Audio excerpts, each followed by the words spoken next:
Hi guys, welcome to World of Tanks with Stewie. I'm stewiejp and this is the Jagdpanzer E100. If like me you've been doing these missions to try and get your tanks and your female crew members, then watch this one. This is a replay for the mission number 14, the Big Hunt, which is join a platoon of tank destroyers and put in at least 30% of the total damage caused by the enemy during the game, and as a secondary condition at least one platoon member must survive. One thing I disagree with on these missions is having to survive the game. I do die in this game, that's got nothing to do with it, but I think a good secondary requirement for these missions would be to win the game rather than survive, because you're getting people who will complete their part of the mission, and then because the secondary condition is to survive rather than to win the game, then they're just hiding at the back of the map. They're turning around, they do their few thousand damage, or they kill a couple of tank destroyers, or whatever the requirement is, but because the secondary requirement is to survive, they're just turning around and going to the back of the map and not trying to win the game, which is something that, in my opinion, should be the secondary condition, winning the game. In any case, I'm platooned up with a couple of guys from Balls, my old mate Ryan and Kilobits, and we're talking on TeamSpeak now about what we're going to do. Obviously we want to complete the mission, but we also want to make sure we win the game. So, looking at the team lineup, the Jagdpanzer E100 is probably, apart from the E100 heavy tank on the enemy side, it's probably the heaviest tank in the game. So I'm going to go to the usual spot on Redshire where the heavies go, in that little valley on the eastern side of the map. Our little T-54 lightweight has already lit up the heavies on the enemy side that are heading that way. So I'm going there with that louver behind me, and also Kilobits is coming my way eventually, and Ryan's going to snipe from the hill. It is little FV-215B-183, the British Death Star.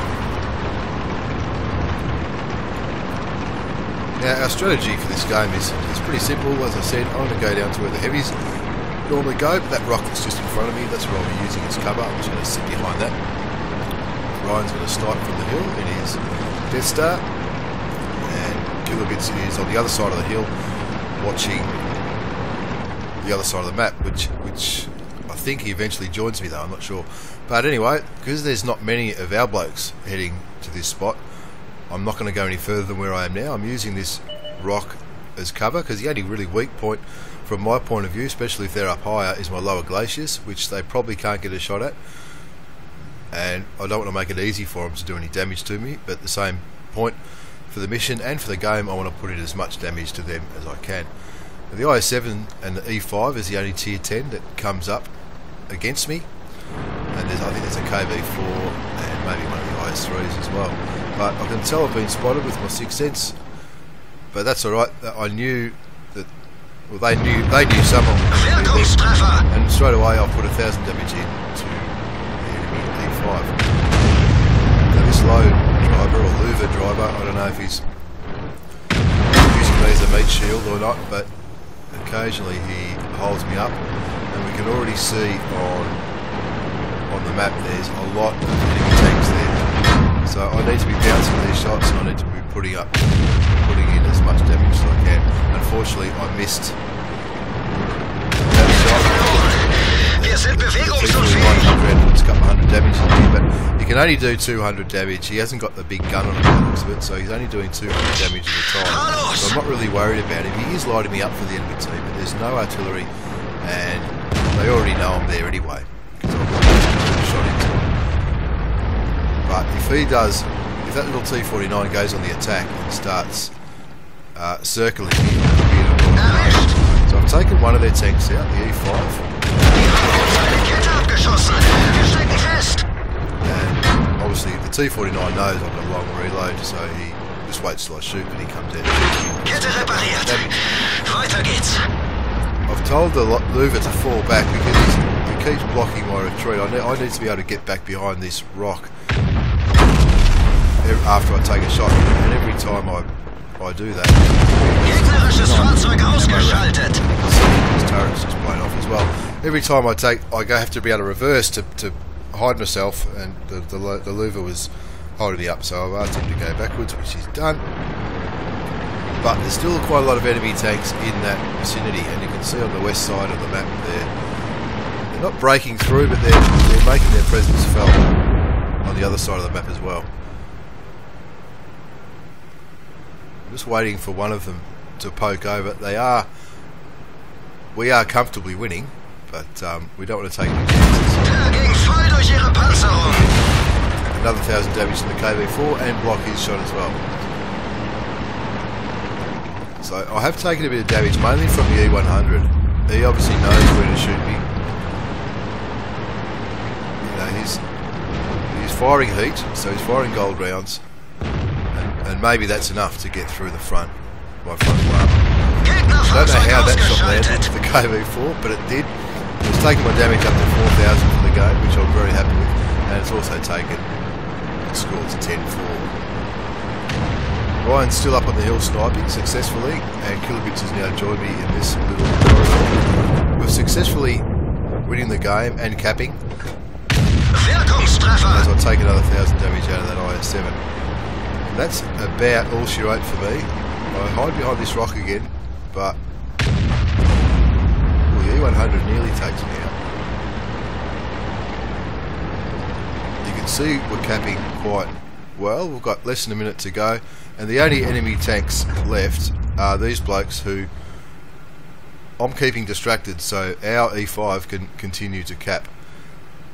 Now this shot I probably shouldn't have taken. All I've done is bounce off that E100, and I think this is the bit where I get blown to smithereens. Oh no, just took 400 damage shot from the IS-7, and as I'm reloading, in any case, I did my job in that corner. I did over 5,000 damage, kept those heavies busy. They now have not got a chance to go back and reset the cap. It doesn't matter. We cannot lose this game.